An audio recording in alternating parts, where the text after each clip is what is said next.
Hello दोस्तों, my YouTube channel AN math class में आपका स्वागत है। आज हम पढ़ने वाले हैं अध्याय 12 और आज का टॉपिक है बीजगणित। ये क्या होता है, सारे कॉन्सेप्ट को हम आज के क्लास में आपको अच्छे तरीके से समझाएंगे। यहाँ पर अगर आप क्लास 6 का मैथ नहीं पढ़े तो कोई बात नहीं, आप इस वीडियो को देख लीजिए, सारा कॉन्सेप्ट आपका क्लियर हो जाएगा और सवाल आपको आसान तरीके से बनने लगेगा। यहाँ पर हम जो पढ़ेंगे आज बीजगणित में, चर क्या होता है, अचर क्या होता है, समीकरण कैसे बनता है, उसका हल कैसे करते हैं, सारी चीज को हम आपको समझाएंगे। आइए शुरू करते हैं। सबसे पहले आप हेडिंग डाल लीजिए बीजगणित। यहाँ पर ये बीजगणित, इसको हम इंग्लिश में कहते हैं अलजेब्रा। यहाँ पर जो है सबसे पहले इसमें समझना होगा हमको चर के बारे में। चर क्या होता है, तो चर जो होता है वह मान जो किसी विशेष नंबर के लिए नहीं होता है, वो बदलता रहता है। जैसे देखिए यहाँ पर इसको हम ABCD के अल्फ़ाबेट लेटर से लिखते हैं। जैसे हमको X, Y, Z किसी से भी हम इसको डिनोट करते हैं। दूसरा अचर। अचर क्या होता है, तो वह मान जो कभी न बदले, फिक्स हो, उसको हम बोलते हैं अचर। यहाँ पर मान लीजिए ये 5 रुपया है, क्या अगर हम पटना जाएंगे तो 5 रुपये का वैल्यू घट जाएगा? वही न रहेगा, तो ये कभी नहीं बदलेगा। तो यहाँ पर देखिए एक तो होता है चर, इसको हम इंग्लिश में कहते हैं वेरिएबल, और दूसरा होता है अचर, इसको बोलते हैं कांस्टेंट। ये फिक्स होता है मान। यहाँ पर जो है चर को जो है आप याद रखिएगा ABCD के अल्फ़ाबेट से लिखते हैं। तो यहाँ पर जो है हम लिखेंगे इसको X, Y, Z dot dot dot. यहाँ पर आप ABCDLMNOP किसी से भी आप लिख सकते हैं। यहाँ पर जो है अगर अचर कहेगा तो 2 हो गया, 5 हो गया, 10 हो गया, 999 हो गया, ये सब मान क्या है, ये फिक्स्ड मान है, इसको हम अचर कहते हैं। अब हम आते हैं, पहले समझते हैं व्यंजक के बारे में। हम आपको एक एक स्टेप बाय स्टेप समझाएंगे, ठीक है ना। यहाँ पर इसमें आता है व्यंजक। ये क्या होता है, तो व्यंजक जो है इसमें यानी कि एक चर और एक अचर के योग या मल्टीप्लाई के रूप में लिखा रहता है। ध्यान से देखिएगा, अगर हमको लिखना है, देखिए अगर हम देखिए 2 को, यहाँ पर 2 जो है इस तरीके से दिया गया है अनंत बार, इसको गुना करना है, कह दिया सवाल में, तो हमको पता नहीं है कितना बार गुना करेंगे, तो हम उसको मान लेंगे n, यानी n बार गुना करना है। तो इसको जो है यहाँ पर हम लिखेंगे 2 गुना n या 2n। इसी को हम इसको x के रूप में भी लिख सकते हैं, 2 इंटू x या 2x, ठीक है। यहाँ पर हमको जो है वो मान पता नहीं है, तो सबसे पहले आप जो है यहाँ पर जो 2x है क्या है, एक व्यंजक है। यहाँ पर देखिए इसको हम ऐसे भी लिख सकते हैं n+2, ये भी एक व्यंजक है। यहाँ पर y+10, यहाँ पर ये भी एक क्या है, व्यंजक है। ये बात आप समझ गए होंगे। समीकरण में चूंकि जो आपके क्लास 6 में दिया गया है उसको लेके हम चलते हैं, ठीक है ना। ये व्यंजक हो गया। यहाँ पर आपसे पूछा जाएगा कि आपको समीकरण पहचानने आता है। जैसे देखिए हम यहाँ पर ये लिखते हैं, देखिए ये 2x + 5, ये 9 है, ये 2x + 5 जो है बड़ा है 9 से, क्या ये समीकरण है? नहीं है। यहाँ पर हम इसको ऐसे लिख सकते हैं 3x - 5, और यहाँ पर ये जो है ये 10 से छोटा है, क्या ये समीकरण है? नहीं है। यहाँ पर जो है समीकरण नहीं है, तो समीकरण को कैसे बनाएंगे, तो सबसे पहले देखिए अगर हम इसी को ऐसे कर दें 2x + 5 = 9, अब जो है ये जो है समता का चिन्ह है, यानी बराबर का चिन्ह है, ठीक है। तो अब जो है ये जो x का जो मान होगा किसी विशेष नंबर के लिए होगा, जो यहाँ पर रखने के बाद ये बराबर हो जाएगा किसी विशेष नंबर के लिए। समीकरण में x का मान जो, अब समीकरण जब बन जाएगा तो ये किसी विशेष मान के लिए ये मान जो है इसका होगा, वो फिक्स मान होगा, ठीक है ना, किसी विशेष नंबर के लिए। तो अब जो है इसको बराबर कर दिए तो यह एक समीकरण का रूप ले लिया। ये अब जो है ये LHS इसको बोलेंगे, इसको बोलेंगे RHS। अब LHS में x का मान क्या रखे, जो ये इतना के बराबर इतना होना चाहिए। तो यहाँ पर सब समीकरण आप निकालिएगा तो वो तो मान तो आएगा ना, तो यहाँ पर LHS = RHS होना चाहिए, ठीक है। ये समीकरण बन गया। अब यहाँ पर समीकरण में चर का विशेष मान के लिए बराबर होगा, ठीक है। ये बात तो आप बार बार बता रहे हैं। इसके बाद देखिए अगर हम इसको समीकरण लिखते हैं तो यहाँ पर देखिए 3x - 5 अगर हम इसको बराबर ऐसे कर दे, ये बराबर नहीं है, इसको हम बता रहे हैं कि अगर ऐसा कर देते हैं तो ये क्या गया, समीकरण आ गया। अब यहाँ पर एक बात ध्यान दीजिएगा, समीकरण में यानी x का जो मान आएगा अगर यहाँ पर रखने के बाद बराबर हो जाएगा, यानी LHS बराबर RHS हो जाएगा, तो हम कहेंगे समीकरण को यह संतुष्ट कर दिया और वही x का मान इसका हल हो जाएगा। क्या ये बात क्लियर है? यहाँ पर देखिए ये तो समीकरण बन गया। अब यहाँ पर आपको लैंग्वेज वाले सवाल भी आएंगे। सबसे पहले देखिए इसको हम हल करना बताते हैं कि कैसे हल करेंगे। यहाँ पर ध्यान से देखिएगा, इसी बात को हम पहले यहाँ लिखते, देखिए ये 2x + 5 बराबर 9 है। तो यहाँ पर जो है समीकरण में जब एक पक्ष से दूसरे पक्ष में किसी नंबर को ले जाते हैं या कोई अचर राशि को ले जाते हैं तो उसका चिन्ह बदल जाता है। अगर प्लस होगा तो माइनस होगा, अगर माइनस रहेगा तो प्लस हो जाएगा। ये बात आप ध्यान रखिएगा। यहाँ पर देखिए ये जो प्लस है इधर जाएगा तो माइनस, तो यहाँ पर हम इसको लिखेंगे 2x बराबर 9 - 5। तो यहाँ पर हम लिखेंगे 2x बराबर कितना जाएगा 4, 2 से काट लीजिए ये 2, तो इसलिए x बराबर कितना आ गया 2। ये इसका आंसर हो जाएगा। यहाँ पर अब देखिए हम क्या किए हैं, ये प्लस था, अब ये एक पक्ष है, ये LHS है, ये RHS है, तो यहाँ पर से इधर जाएगा RHS में तो माइनस हो जाएगा, प्लस था तो क्या हो जाएगा माइनस। ठीक है, अब यहाँ पर जैसे देखिए इसको हमको लिखना है, तो 3x - 5 बराबर 10 है। अब जो है इसको इधर जाएंगे तो यहाँ पर क्या देखिए ये LHS है, ये RHS है, तो इधर माइनस है तो माइनस के उधर जाएगा RHS में तो प्लस हो जाएगा। तो यहाँ पर हम लिखेंगे 3x बराबर 10, ये माइनस इधर जाएगा तो प्लस। अब यहाँ पर ध्यान से देखिएगा 3x बराबर 15, 3 से काट लेंगे, 3 × 5 = 15। यहाँ पर x का मान कितना गया 5। ये जो x का मान आया है इसी मान के लिए यह समीकरण क्या होंगे, संतुष्ट करेगा। समीकरण x का मान जो इसको संतुष्ट करेगा यानी इसका हल हो जाएगा। ठीक है ना, अगर पूछेगा इसका हल क्या होगा तो वो x का मान जो आएगा 5 वही इसका उत्तर हो जाएगा। ये बात आप समझ गए होंगे। यहाँ पर क्या होगा, सबसे पहले तो समीकरण हल करने आपको आना चाहिए, तो आप इस तरीके से हल करेंगे। दूसरा है आपको समीकरण बनाने आना चाहिए। समीकरण कैसे बनाइएगा, तो यहाँ पर देखिए आपको भाषा वाले सवाल दिया जाएगा और उसमें आपको शब्द बनाना है। जैसे मान लीजिए यहाँ पर हम ये कहते हैं कि राम श्याम से 5 वर्ष बड़ा है, तो यहाँ पर बताइए राम जो है श्याम से 5 वर्ष बड़ा है, तो क्या हमको श्याम या राम का किसी का हमको मतलब उसका एग्जैक्ट एज कितना है पता है? नहीं पता है। तो यहाँ पर तुलना किससे कर रहा है, राम कर रहा है हम श्याम से, तो श्याम को मान लेंगे x या n कुछ भी मान सकते हैं। तो यहाँ पर हम मान लेंगे श्याम को x, तो राम कितना हो जाएगा 5 वर्ष बड़ा है तो x + 5। यहाँ पर देखिए ये राम जो है और ये है श्याम, तो राम कह रहा है कि हम श्याम से 5 वर्ष बड़ा है, तो हम मान लेते हैं कि यहाँ पर श्याम जो है ये x वर्ष का होगा, तो राम कितना हो जाएगा x + 5 का।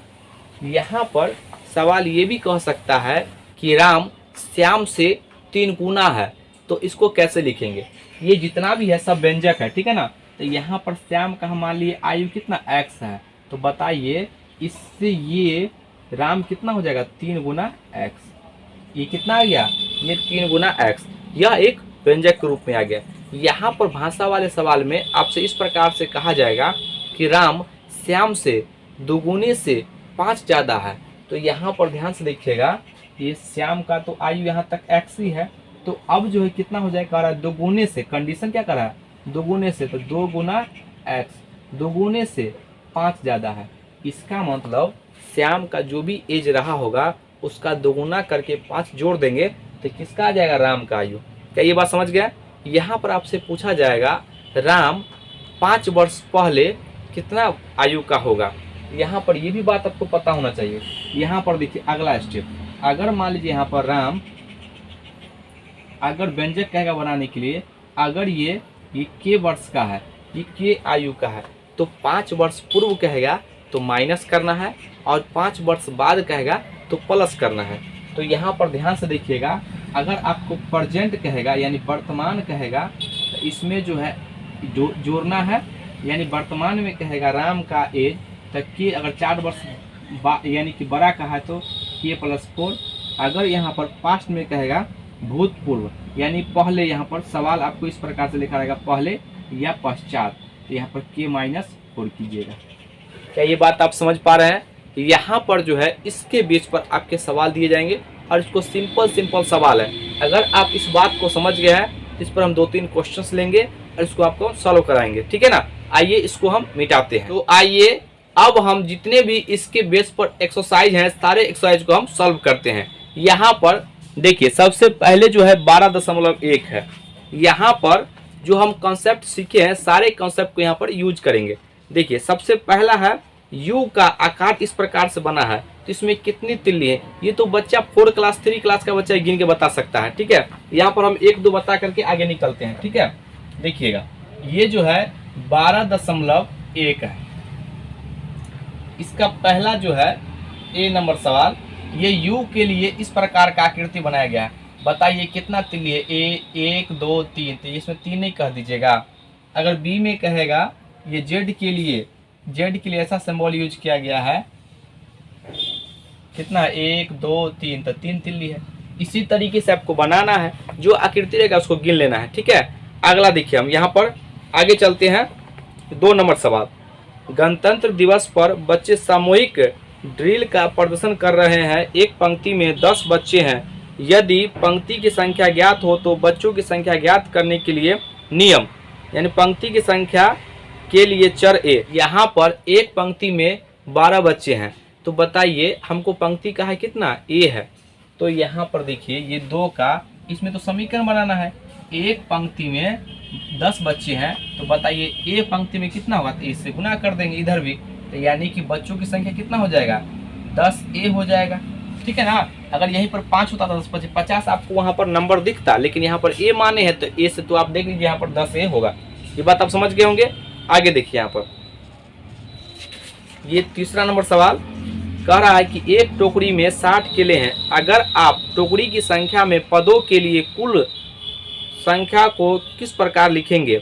यदि टोकरी की संख्या के लिए बी का प्रयोग करें।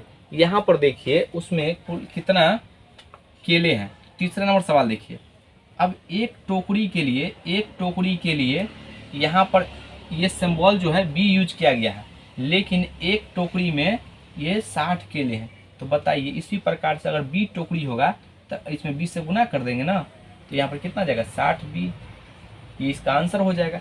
अरे भाई अगर यहाँ पर एक टोकरी में 60 केला है तो 3 टोकरी, अगर मान लीजिए बी का मान 3 होता था तो 7 18 आपको वहाँ पर दिखाई देता, लेकिन यहाँ पर तो बी है तो 60 भी इसका उत्तर हो जाएगा। अगला सवाल ये 4था नंबर, रानी अपनी कक्षा के लिए प्रत्येक विद्यार्थी को जन्मदिन के उपलक्ष्य पर 2-2 ट्रॉफियाँ बांटती है। विद्यार्थियों की संख्या ज्ञात होने पर क्या आप कुल ट्रॉफियाँ की संख्या के लिए तो बता सकते हैं? हाँ जरूर बता सकते हैं। यहाँ पर देखिए ये जो है ये 4था नंबर सवाल है। रानी जो है एक बच्चे को ये 2 टॉफी देता है, तो यहाँ पर कह रहा है एक बच्चे को, तो यहाँ पर बच्चों की संख्या कितना है? m है, तो इधर भी m से गुना कर दीजिए, तो यहाँ पे कितना हो जाएगा? 2m। ये जो है कुल ट्रॉफी की संख्या आ जाएगा।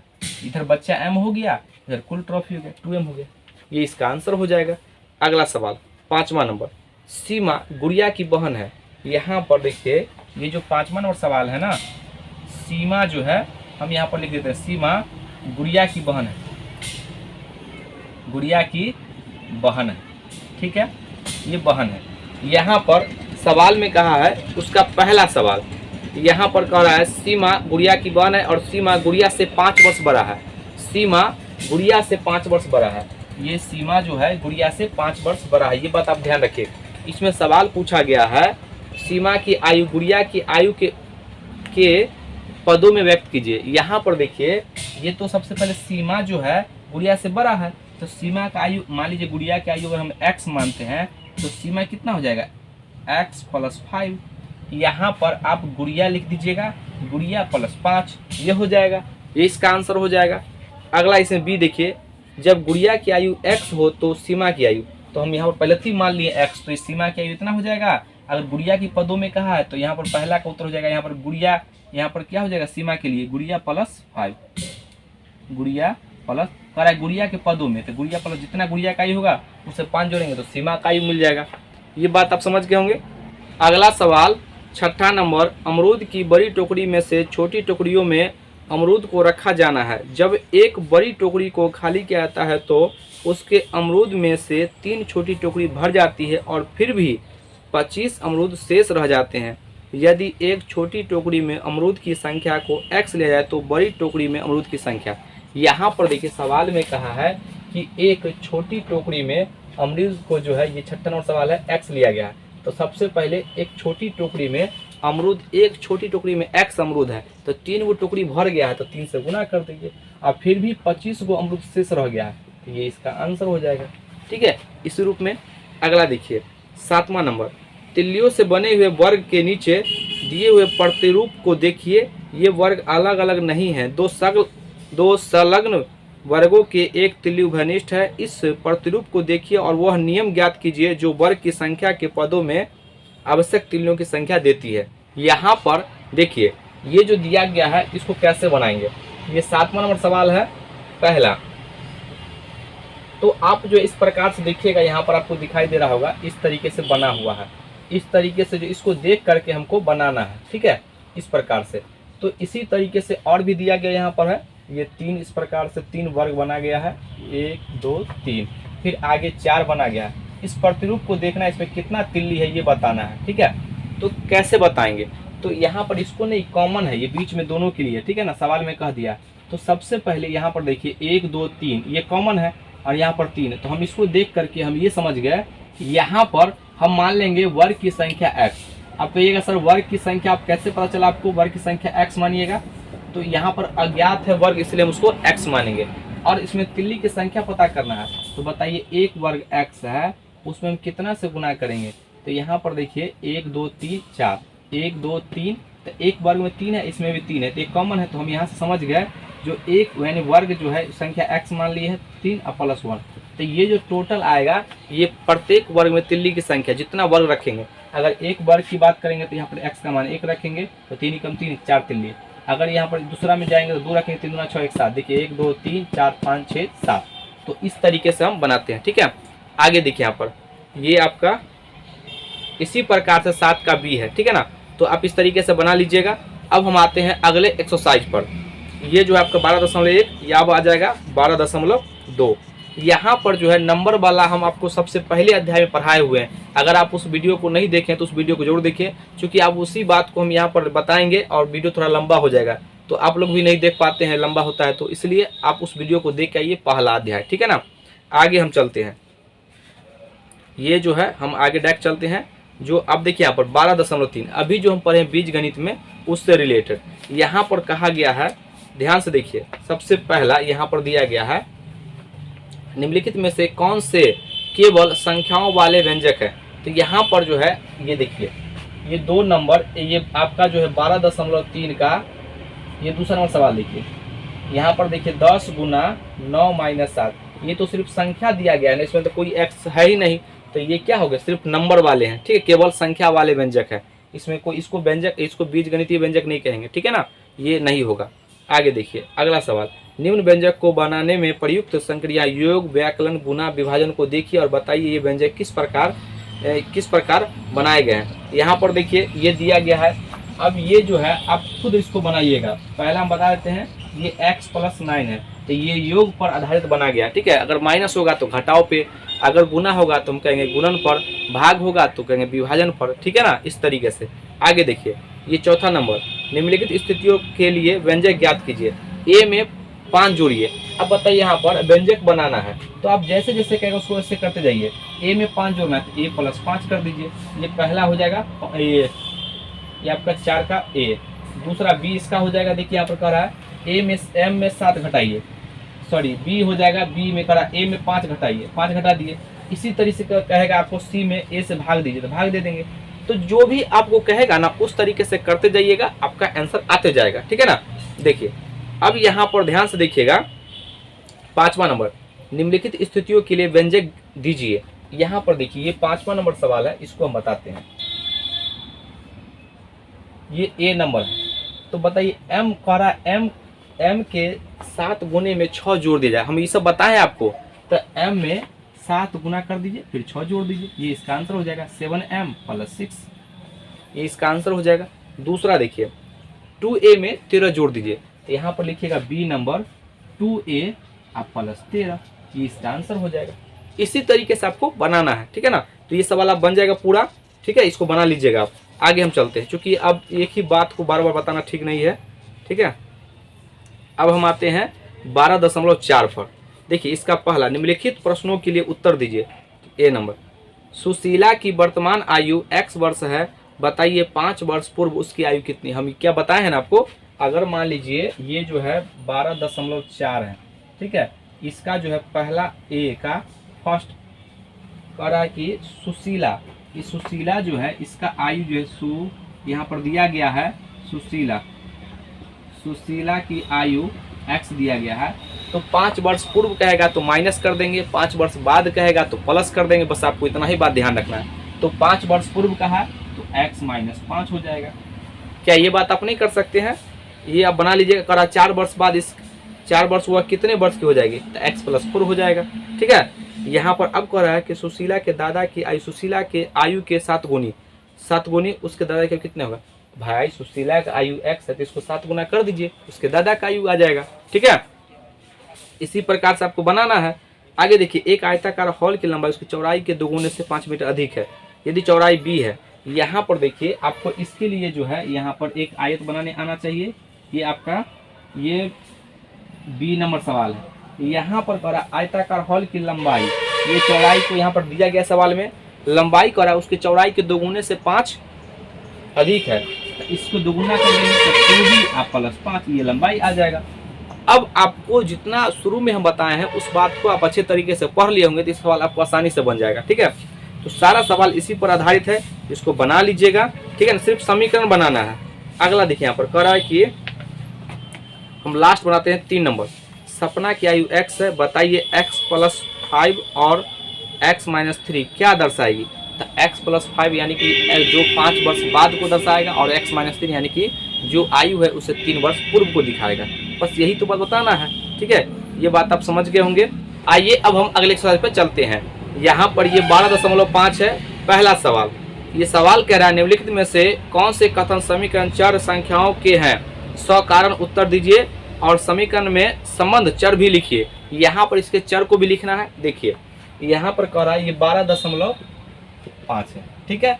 देखिए ये एक का पहला ए नंबर, यहाँ पर देखिए 15 बराबर x प्लस 18, ये समीकरण है और इसमें चर कौन सा है, x है, ठीक है ना। इसी बात को लिखना है। यहाँ पर कह रहा है देखिए ये जो है बी नंबर, ये समीकरण नहीं है। k माइनस 8 ये बड़ा है 5 से, लेकिन यह समीकरण नहीं है। यही बात आपको जहाँ पर बराबर दिया होगा चर के साथ उसको समझिएगा समीकरण है, और जो बराबर नहीं होगा वो समीकरण नहीं है। यहाँ पर देखिए ये जो है आपको डायरेक्ट h नंबर पर सवाल चलते हैं। यहाँ पर 3p प्लस 2 ये 5 से छोटा, तो यह समीकरण नहीं होगा। ये बात आप समझ गए होंगे। यहाँ पर देखिए सारा सवाल उसी प्रकार से आप इसको बना लीजिएगा। अगला सवाल दूसरा नंबर, सारणी के तीसरे स्तंभ में प्रविष्टियों को पूरा कीजिए। यहाँ पर देखिए बस आपको जो हम एक समझा देते हैं, सारा सवाल आपसे बन जाएगा। ये 2 का है, ये पहला, यहाँ पर a बराबर लिखा गया है 5x बराबर 25। तो कह रहा चर का मान क्या इसमें x रखने पर 25 होगा, नहीं, तो ये संतुष्ट नहीं कर रहा है x का मान। यहाँ पर फिर कह रहा है 5x बराबर 25 है, तो कह रहा आप बताइए x का मान आप 4 लेके संतुष्ट कराइए।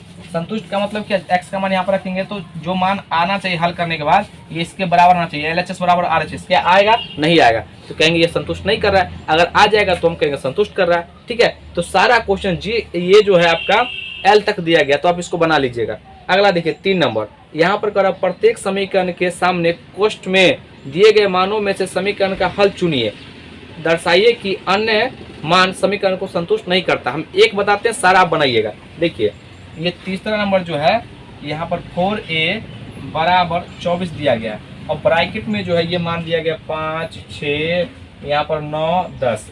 अब देखिए यहाँ पर एक बार रखिएगा 5 एक जगह पर, 5 चौका 20 नहीं हो रहा, ये हटा दीजिए। 6 चौक 24 ये हो रहा, ये सही है।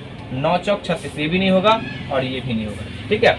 तो x का मान जो यही संतुष्ट कर रहा है बराबर 24, यानी 6 चौक 24 बराबर 24, ये इसका आंसर हो जाएगा। इसी तरीके से अब जो है सारा सवाल आप जो है यहाँ पर देखिए हम एक समझा दिए, बाकी आप बना लीजिएगा। अगला देखिए यहाँ पर वीडियो को हम ज़्यादा लंबा नहीं करना चाहते हैं, 4 नंबर सवाल देखिए, बस 4 नंबर समझना है, सारा सवाल बनेगा इसी के बेस पर। 4 का ए, नीचे दिए हुए सारणी को पूरा कीजिए और इस सारणी को देखकर ही समीकरण x + 6 = 13 का हल ज्ञात कीजिए। अब यहाँ पर देखिए, अब x का मान रखना है, x का मान करा 1 रखने पर यहाँ पर इस तरफ से डायग्राम बनाया गया है और सारा जो है आपको खुद बनाना है। यहाँ पर देखिए इस प्रकार से डायग्राम बना हुआ है, देखिए इस प्रकार से बना हुआ, ये दिया गया आपको x और ये दिया गया x + 6। यहाँ पर देखिए 1 2 इस तरीके से बना हुआ है, ठीक है। 9 10 तक मान है, 1 2 3 4 5, ये 6 7 8, ये 9 और ये 10, इस तरीके से दिया हुआ है। यहाँ पर है कह रहा है x + 6, x प्लस x का मान 1 रखिएगा तो कितना 7, x का मान 2 6 2 8, x का मान 9, इस तरीके से आपको भरना है। तो क्या आप नहीं भर लीजिएगा तो सारा सवाल आपको बन जाएगा। यहाँ पर आगे का हल कीजिए। अगला हम एक लास्ट बता देते हैं आपको, 5 नंबर आपका ये जो अध्याय खत्म हो जाएगा। देखिए 5 नंबर यहाँ पर है, ये दिया गया है y + 6, y + 6 = 18, बराबर से हो जाएगा तो माइनस होगा, तो y बराबर कितना हो जाएगा 18 - 6, ये कितना हो जाएगा 12, ये इसका आंसर हो जाएगा। देखिए ये इसका a नंबर था। b नंबर देखिए यहाँ पर z बराबर z - 7 बराबर 20 है, तो माइनस बराबर कुछ आ जाएगा तो प्लस हो जाएगा, z बराबर कितना होगा 20 + 7 बराबर कितना आएगा 27, ये इसका आंसर हो जाएगा। इसी तरीके से आपको सॉल्व करना है, बाकी बात तो आपको कुछ नहीं है। यहाँ पर देखिए ये जो है जो आपको लगता है, हमको लगेगा कि जो डिफिकल्ट आपको वो हम बता देते हैं। k/8 = 12, तो यहाँ पर k देखिए बाई क्रॉस हो जाएगा, तो k को x से गुना करेंगे, k को 1 से गुना करेंगे और ये 8 को 12 से मल्टीप्लाई करेंगे, तो k बराबर कितना हो जाएगा, ये 12 × 96, k को 1 से गुना करेंगे तो 1 ही होगा, ये 12 × 96। इसी प्रकार से आपको सारा सवाल बन जाएगा। और आज का वीडियो कैसा लगा? अगर वीडियो अच्छा लगे तो उसको लाइक कीजिए, सब्सक्राइब कीजिए, शेयर जरूर कीजिए और आपको कमेंट करके बताना है जो सर हमको जो सवाल नहीं बन रहा है उस सवाल को बोलिएगा। हम दूसरे चैनल की तरह नहीं है, हम आपका पूरा इसका आंसर देंगे। तो आज के लिए यहीं तक। जय हिंद, जय भारत।